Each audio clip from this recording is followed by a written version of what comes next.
What would you do to get back at someone who wronged you? Would you look for a figure of authority, a parent, teacher, or boss, to deliver consequences? Would you turn to the high architecture of the court and legal system with its judges, attorneys, and legislators? Would you take matters into your own hands and deliver a just punishment? Justice today can be delivered in a variety of ways, but for some people, the justice we have just isn't enough. Hi everyone, I'm Gabriel Crane. And I'm Oliver Lurie. And welcome back to another episode of The Bloody Stinger, your favorite Georgia Tech true crime podcast, where we explore creepy cases and other morbid mysteries. This week, we've delved deep into the history of Pedro Rodrigues Filho. In the late 1960s, Pedro Rodrigues Filho, now a Brazilian celebrity, took the idea of vigilante justice into his own hands. From as young as 15 years old, Pedro went on a killing spree across the Brazilian underworld, killing over 70 confirmed people who either wronged him or the poor or unfortunate. But instead of condemning him for his actions, Brazilian people have celebrated him, raising him to the status of a minor celebrity as he delivered the justice their government couldn't. However, this celebration of vigilante justice raises an ugly question. If killing so-called bad guys is something to be celebrated, where do we draw the line? What types of crimes or criminals deserve this absolute punishment? And is it right to vest that power in one man alone?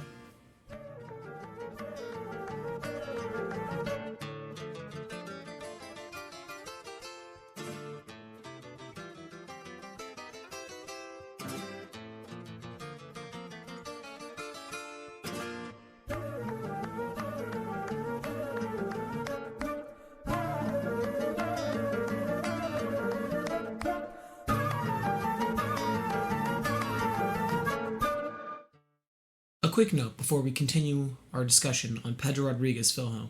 A lot of our facts and research are coming from an excerpt from Psycho.com, Serial Killers on the Internet, by lawyer and author Eileen Ormsby. So, a brief thank you, Miss Ormsby, for your diligent research. Pedro Rodrigues Filho was born into deep poverty in 1954 in the municipality of Santa Rita de Sepucai to a family of 7 siblings, a devoutly religious mother, and an alcoholic, at times abusive, father. He never went hungry, but they had little more than enough to feed themselves. At the time, family was incredibly vital to the poor in Brazil, so, before the age of 10, Pedro was made responsible for providing for his 7 siblings. As the eldest, he decided to start by hunting feral monkeys for their pelts in the nearby jungles, and then as young as the age of 10, he began working in a chicken slaughterhouse. Pedro didn't spend much time around his parents, given his mother being overly strict in his father's rages, so he instead chose to spend more time with his affectionate grandparents. His grandfather, Joaquim, ended up teaching him how to hunt and defend himself, took him to work at a butchery, and instilled in him how to be a worthy, correct, and just man. By the age of 13, Pedro was fully desensitized to the idea of violence. He saw it at home with his father's drunken rages, he saw it at work where he was butchering ox carcasses, and he saw it on the streets, where drug dealers fought for turf. At one point, Pedro borrowed a cousin's horse without asking, and despite saying he had no intention of stealing it, his older cousin punched him in the face, saying he'd kill him. Now, Pedro couldn't let this grudge go, and weeks later, while working with the same cousin with the sugarcane press, he pushed his cousin in all the way up to the shoulder, and while the machine maimed his arm, Pedro started stabbing him, hoping to finish the job. So I just want to open up a quick discussion about that.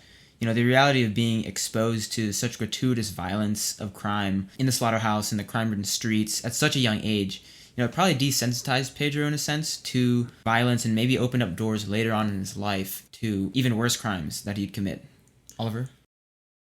I definitely agree that the early crimes probably set a standard for him having later crimes. In our research, I remember learning that when he was arrested, he was given an inspection by prison doctors, and they found that he had psychosis, which was a extreme lack of empathy. And I think that combined with being exposed to such large amounts of violence would maybe in his head make him feel that this is a normal thing, this is a practice that goes on everywhere, therefore I have no qualms about doing it to somebody else. And especially with that lack of empathy to kind of keep you from stopping yourself, it probably became very easy for him. Right, yeah, especially paired with the way Brazil was at the time. So much violence, even more than what we see in the States today, I think.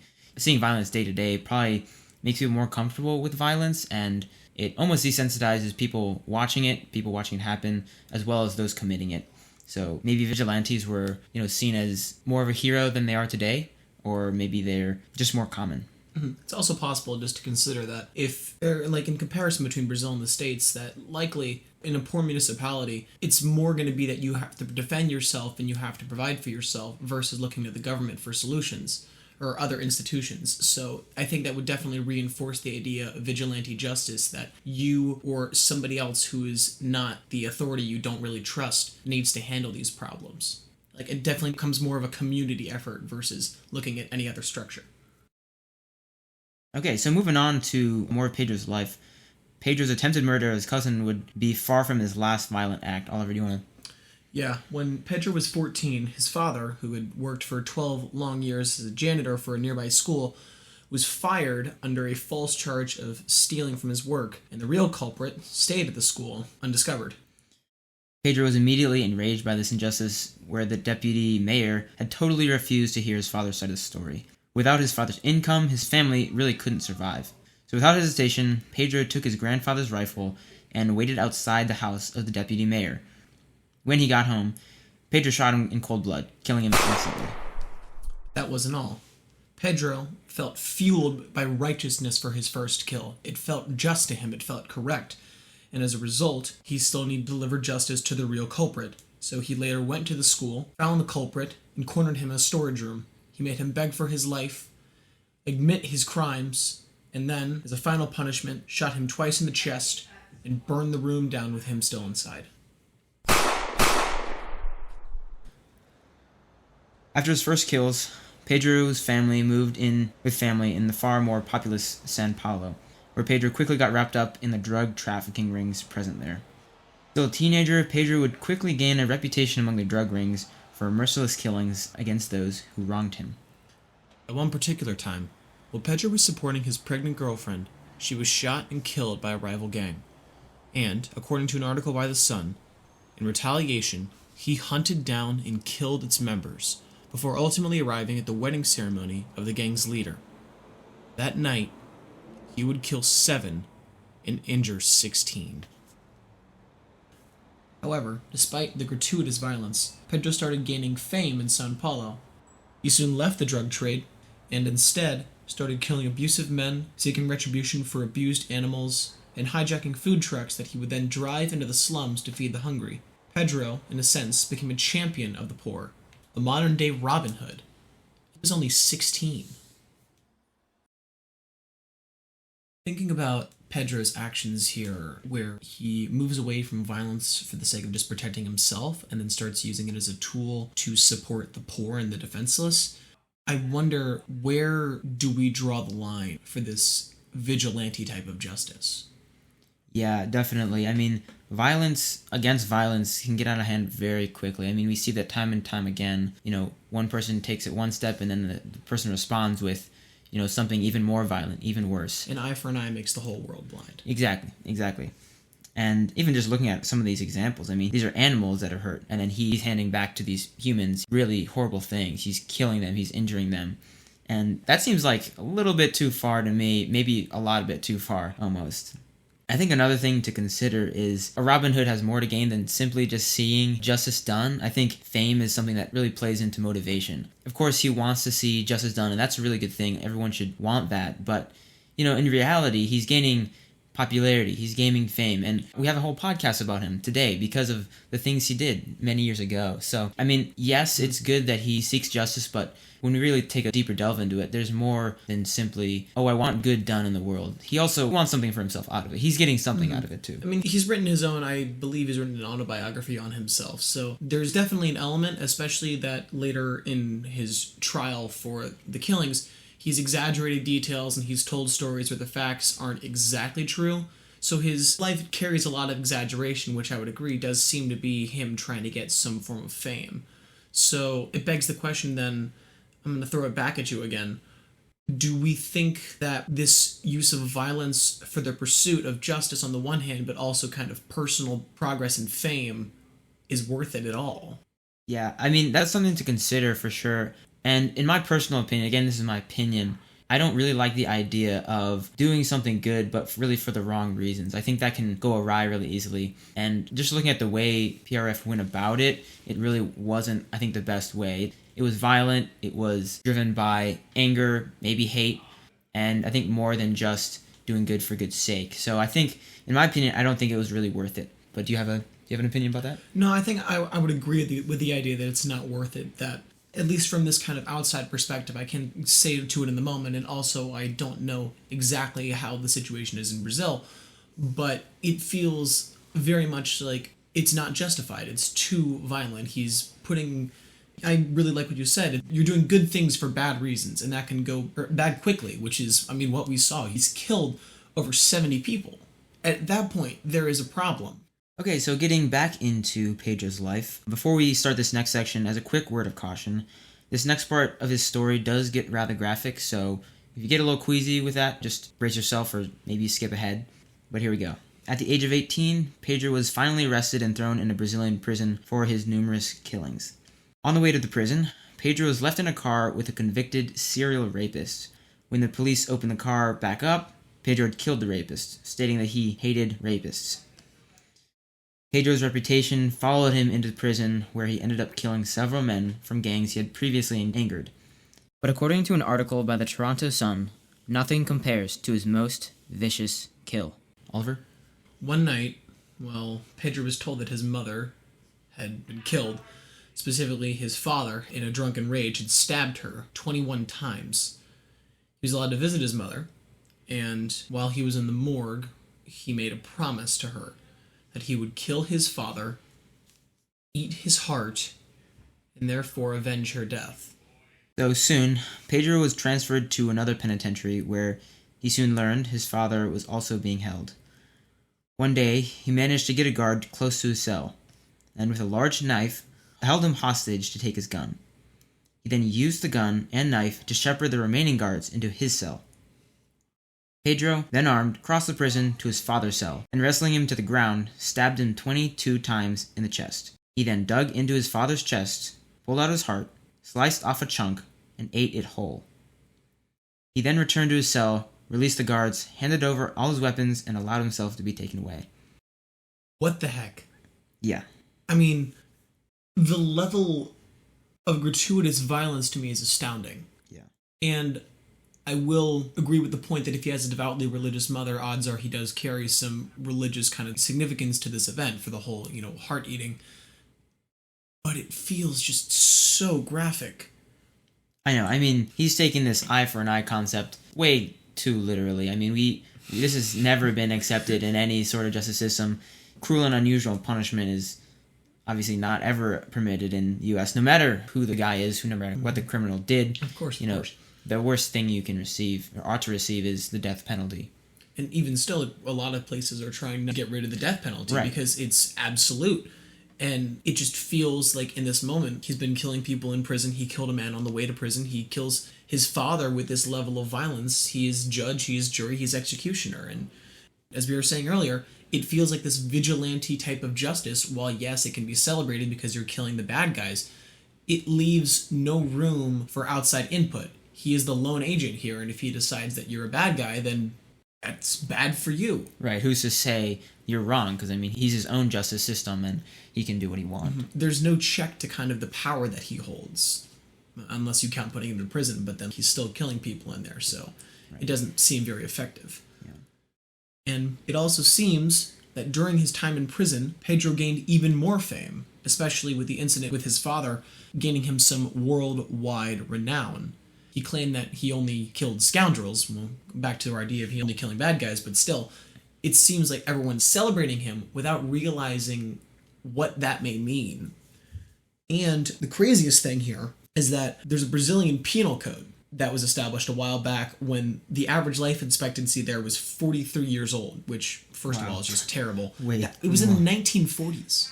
Wow. Literally a life expectancy of 43 years old less than a century ago. That's crazy. I mean, it's a lot higher now, but it's crazy what that is. But that's almost half what the United States is today. Yeah, it's literally almost half. But because of this situation, according to an article by the World Prison Brief, out of several countries across the world, Brazil is the only one without life imprisonment, with a max term of, get this, 30 years. You could literally kill a man and you'd be out of prison in 30 years. Because... Or kill 70 men. Yeah, or kill 70 men. It's insane. On April 24th, 2007, it's actually crazy how close these events get to each other, Pedro Rodriguez Filho was released from prison. A convicted murderer. He stabbed his father in the chest and they let him out of prison.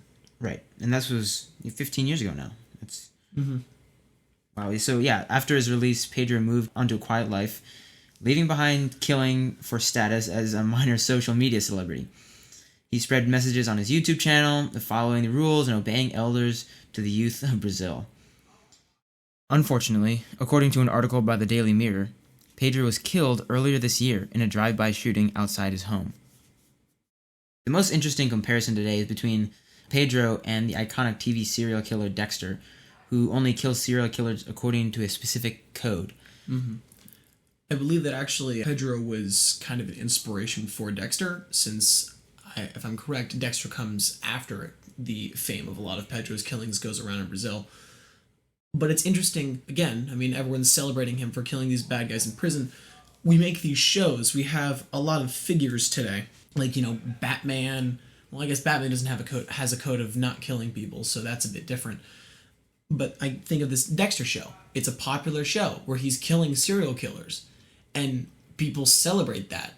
And it just feels odd that as a culture, and especially now that it's like outside of Brazil where things may be less violent, we're still championing this idea of vigilante justice outside of the law, which begs the question, does this idea and celebration of vigilante justice reflect a kind of subconscious dissatisfaction with our current justice system? Like a lack of confidence. Right. Is it something physically that's wrong with the world? Or deep down, is it just something that everyone enjoys? Everyone enjoys a good revenge story. We enjoy stories like Batman and Dexter. It's engaging, and you want Batman to win against the bad guys. That's something everyone just, he should win. He should beat the guys up. Gotham's streets shake with a dark, evil laughter. Some run away, some join in. But one man stays, hidden in the shadows. He will not wait for judgment. He is judgment. Then his city will be cleansed. Come see Batman, Judgment Day. Rated R, only in theaters on December 18th, 2023. But is this something good or bad when it comes to reality? Because in reality, in the life of Pedro Rodriguez Filho, it really was a pretty horrible thing, a messed up thing. How far can we take this in our own lives? And in some way, it kind of feels like his entire killing spree almost plays out like a story. And maybe just the level of it being so grand is what attracts people to it. Maybe the idea of vigilante justice on like a small scale isn't appealing, but when it's thrown up on the big screen, or not the big screen, but where it's these grand acts of like cutting up his father's heart, killing a man in a prison car, it is more exciting to people. And maybe that's what gets them to celebrate him instead of thinking about them celebrating him for vigilantism. Right. I think we're drawn into some things that we wouldn't necessarily be drawn into otherwise when it's stories about revenge. We want him to succeed, and then he does it in this horrific way, and we're kind of drawn into accepting something bad when it really should not be celebrated. There's a danger there. We have to watch ourselves, I think, when we watch these shows about anti-heroes and people who beat up the bad guys on their own. And I think we really just have to be careful with what we celebrate and what we don't. Mm-hmm. And we should be looking less in some way, or at least be aware of championing figures who operate outside of the law, and instead decide maybe instead of more people working outside the law, we need more people working inside the law to make it a better law. Right. Because if we had better laws and better structures, we wouldn't need vigilante justice in the first place. And on that note, we are out of time. So that ends our discussion of Pedro Rodriguez Filho, vigilante, murderer, and YouTuber. Once again, I'm Gabriel Crane. And I'm Oliver Laree. And thank you for listening to this 37th episode of The Bloody Stinger, your favorite Georgia Tech true crime podcast. Tune in next week for a deep discussion about a certain Richard Ramirez.